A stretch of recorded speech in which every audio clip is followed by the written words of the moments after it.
Hi, I'm Annie. Welcome back to Road to Reliance. And if you're new, welcome to my channel. I wanted to do a quick update for you before I got into what we were doing today. Last week we made peach butter and I had a really good time, and I thank you for all the comments. I got a lot of comments back about what to do with the peels. Apparently a lot of people, some people make tea, which I thought was really cool. And this weekend when we go to the farm stand to get some more peaches, that's one of the things I'm going to do with the peels is put them in and make almost like a sun tea with the peach peels. Some people have commented back that they actually leave their peels on, which you can do. I found out it is okay. I don't know.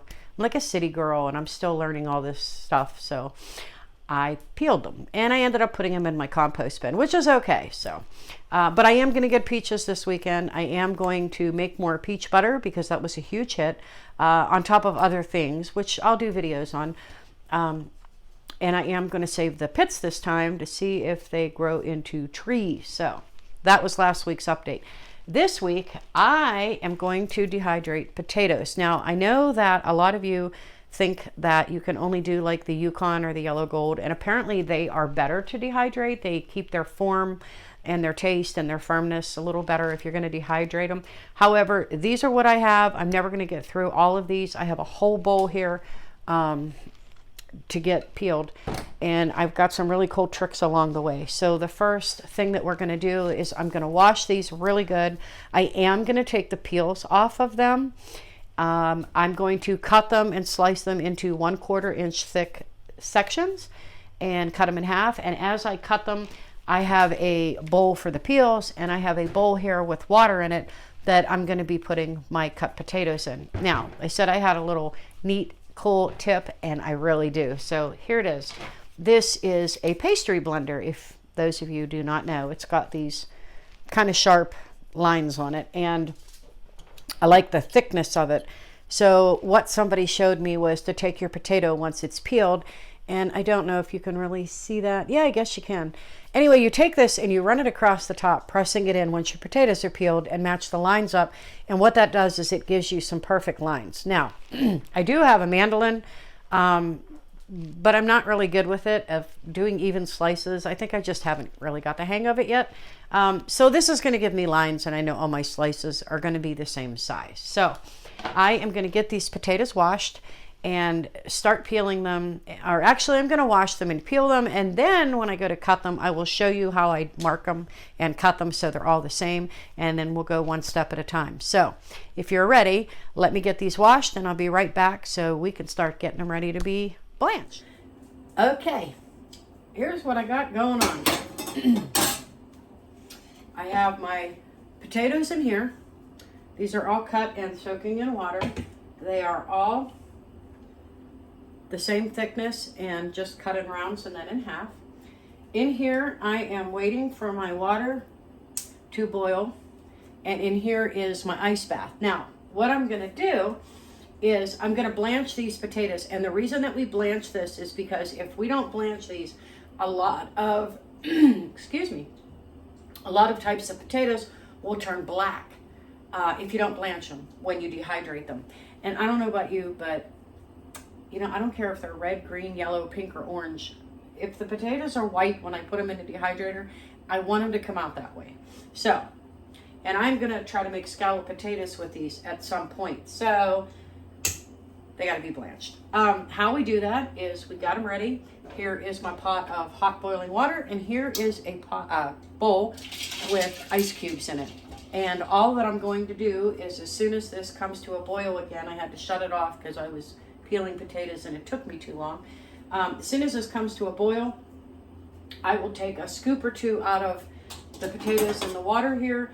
I will dump them in there and I will set a timer for 6 minutes. And at 6 minutes, I will scoop them out of here and immediately put them into the ice water so that they stop cooking. And that is what blanching is, if you didn't know. And like I said, I'm doing that so that they don't turn black when I dehydrate them. Last week, I had told you that I didn't know what to do with the peels for the peaches. And this week, my question is, you know, I got this cool trick I showed you about slicing these potatoes and making it easier. And I mean, maybe you guys know that, maybe you don't.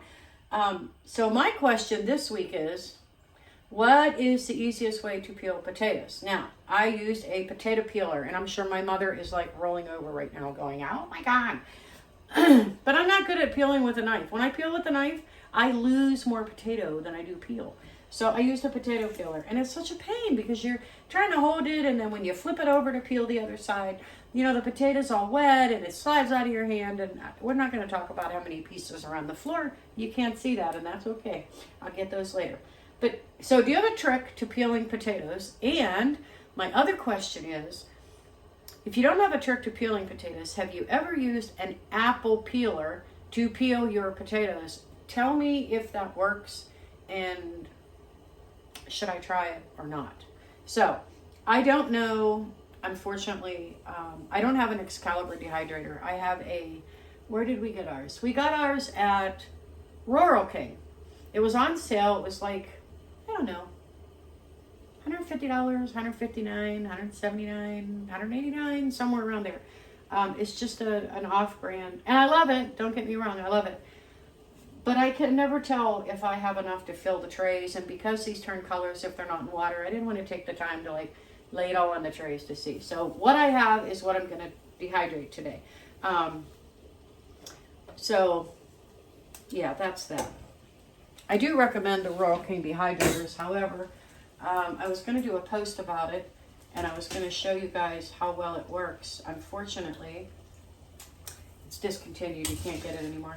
So don't worry about the one I got because they don't have them there. But if Rural King has another form of dehydrator, by all means, I would think it is just as good as the one I got. So my water, well, started boiling. I put 3 scoops of these potatoes into the dehydrator. Is today Monday? No, it's Friday or Thursday. See, I don't even know what day of the week it is. Anyway, my potatoes are in the water, and as soon as this comes back to a boil, I'm going to set my timer for 6 minutes. I did want to say to you, though, if you didn't notice, I got my new stove. We got our appliances this weekend. I got a new freezer, a washer, a dryer, and this oven. And I like this oven. It's not quite my other one, but I do like it. It does have a broiling drawer. It is gas, and I do prefer gas, and it worked fine. However, they brought the washer. I did this super huge, and when I say super huge, I'm pretty positive I overstuffed the front loader, if you can even do that, with a load of laundry. And when I went to go put it into the dryer, I hit the button, and the dryer started making all this noise, and I ended up not being able to use it. I had to call them on Saturday. They were gone for the day, so I had to wait till Monday. Monday, I called them. I said, hey, you guys just delivered me a dryer, and it makes noise, and it doesn't work. And so they had to bring me a new dryer, and I just got it yesterday, Wednesday. So I had to go 4 days without clothes. So I didn't have any clothespins, and so I hung them on the line with hangers. And Lance's stepsister, who lives the next property over, called and said, I don't know what y'all are got going on over there, but, I have a dryer if you guys want to use it. And we were like, no, we got one coming. But, yeah, so long story short. Anyway, I got my new oven. It's a mess, but this is homesteading, and, this happens. So I'm going to let these boil for 6 minutes. And as soon as they are done, I am going to douse them in this water. And the minute I get all of these blanched for the 6 minutes, I will come back. I promise you I will not ramble on. We will load them into the dehydrator, and we will get started, and I will see you in just a minute. Okay, welcome back. I have dehydrated all of my potatoes. They are in this ice bath of water, and what I'm going to do now is just scoop them out, and I realized that I could just pour them in a drain, but I've got a big, thick, heavy drying mat underneath of this, and all I'm going to do is drop them in this strainer.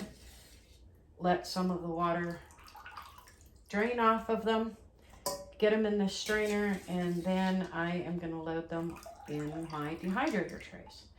Now, I realize, maybe I'm doing this like the long way, that I should have just poured it over the sink, but, if you know my life, nothing's easy. And I don't ever do anything the easy, smart way. I always do the harder way, which is okay. It just makes me a resilient person, I guess. But I've got almost all of these potatoes ready to go. I'm going to show you how I put them on the trays, and then I will take you over to my dehydrator. As big as my kitchen is here, it is just not set up right for me. You know, stoves over there, counters over here, freezers over there, dehydrator's behind me. Nothing is like where it needs to be. But it's a rental, so it's what, you know, somebody else wanted, not me. So let me just get rid of this bowl of water. Okay.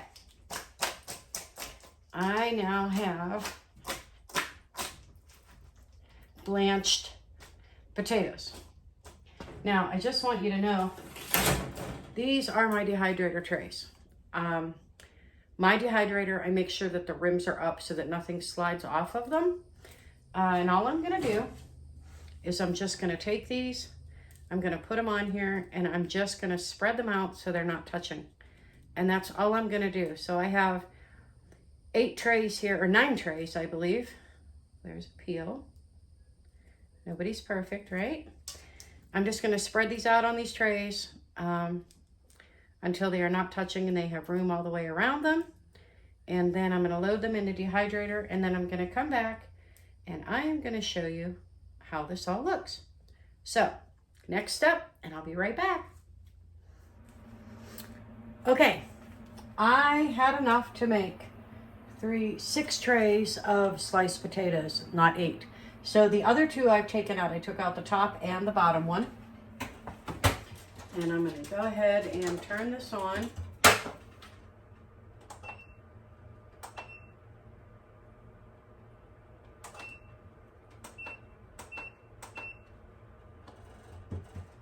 Okay, now I am going to start this at 6 hours. Now here, I did have to write this down because I couldn't remember it all. For a dehydrator, and this is pretty much all dehydrators, it normally takes from 6 to 12 hours, and your temperature is at 125 to 130. Now, Royal King's dehydrators, they work on Celsius, so that's between 50 and 55 degrees Celsius. If you were going to do these in an oven, you could put them on flat trays, and you could go 3 to 6 hours, but you want to have your temperature between 140 and 170. I would lean on the lower side if it's a gas oven, the higher side if it's an electric oven, but I could be wrong.